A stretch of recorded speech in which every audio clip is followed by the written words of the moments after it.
নমস্কাৰ জিআৰজি ব্লগলৈ পুনৰবাৰ সকলোকে স্বাগতম জনাইছোঁ। আজি আমি আলোচনা কৰিবলৈ লৈছোঁ ডাক সেৱা বিভাগত খালী হোৱা 40,889টা পদৰ সম্পৰ্কত। ইতিমধ্যে আজি বহুদিনৰ আগতেই ডাক সেৱা বিভাগত 1 লাখৰ ওচৰা-ওচৰি পদ খালী আছে বুলি বিভাগৰ তৰফৰ পৰা নটিচ জাৰি কৰা হৈছিল আৰু তাৰে 40,889টা পদৰ বাবে ইতিমধ্যে অনলাইন আৰম্ভ হৈছে আজিৰ পৰা। ভাৰতৰ সকলো ঠাইৰ কেণ্ডিডেটে এই পদসমূহৰ বাবে আবেদন কৰিব পাৰিব। অফিচিয়েল নটিফিকেশ্যন চাওক। Government of India ministry of communication department of post notification 1721/2023 GDS date 27/1/2023 engagement of Gramin Dak Sevak GDSৰ post আপোনালোকে চাই লওক। ইয়াতে আছে গ্ৰামীণ ডাক সেৱক, ব্ৰাঞ্চ পোষ্টমাষ্টাৰ আৰু এছিষ্টেণ্ট ব্ৰাঞ্চ পোষ্টমাষ্টাৰ। 27 তাৰিখৰ পৰা আপোনালোকৰ ৰেজিষ্ট্ৰেশ্যন আৰম্ভ হৈছে আৰু লাষ্ট ডেট হ'ব 16/2/2023। কেটেগৰী ৱাইজ আপোনালোকে দৰমহাৰ স্লেবটো চাই লওক। BPMৰ বাবে 12,000 to 29,380 আৰু ABPM ডাক সেৱক এওঁলোকৰ বাবে 10,000 to 24,470।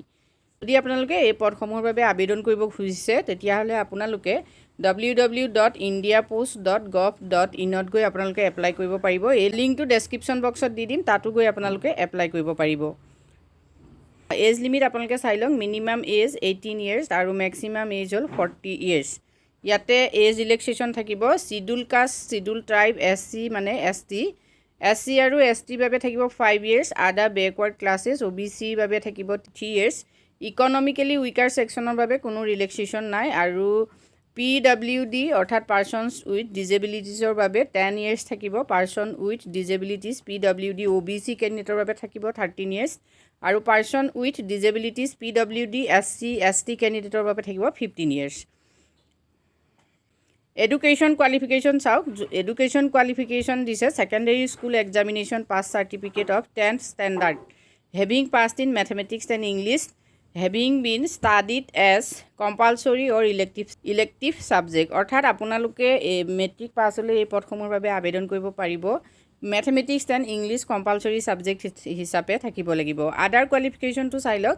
নলেজ অফ কম্পিউটাৰৰ জ্ঞান থাকিব লাগিব। নলেজ অফ চাইক্লিং মানে আপুনি চাইকেল চলাব পৰা হ'ব লাগিব। নেক্সট আহিলে এডিকুৱেট মিনছ অফ লিভলিহুড। যদি আপোনালোকে এই পদসমূহৰ বাবে আবেদন কৰিব খুজিছে তেতিয়াহ'লে 17 ফেব্ৰুৱাৰীৰ ভিতৰত আবেদন কৰক আৰু আবেদন কৰাৰ আগতে আপোনালোকে এই নটিফিকেশ্যনখন সম্পূৰ্ণকৈ চাই ল'ব। নটিফিকেশ্যনখন মই ডেছক্ৰিপশ্যন বক্সৰ লিংকত দি দিম। সম্পূৰ্ণকৈ নটিফিকেশ্যনখন চোৱাৰ পাছতহে আপোনালোকে এই পদসমূহৰ বাবে এপ্লাই কৰিব। আজি ভিডিঅ'টোত আমি এইখিনি তথ্য আপোনালোকৰ বাবে আগবঢ়াইছোঁ। যদি উপকৃত হৈছে কমেণ্ট কৰি জনাব। ধন্যবাদ।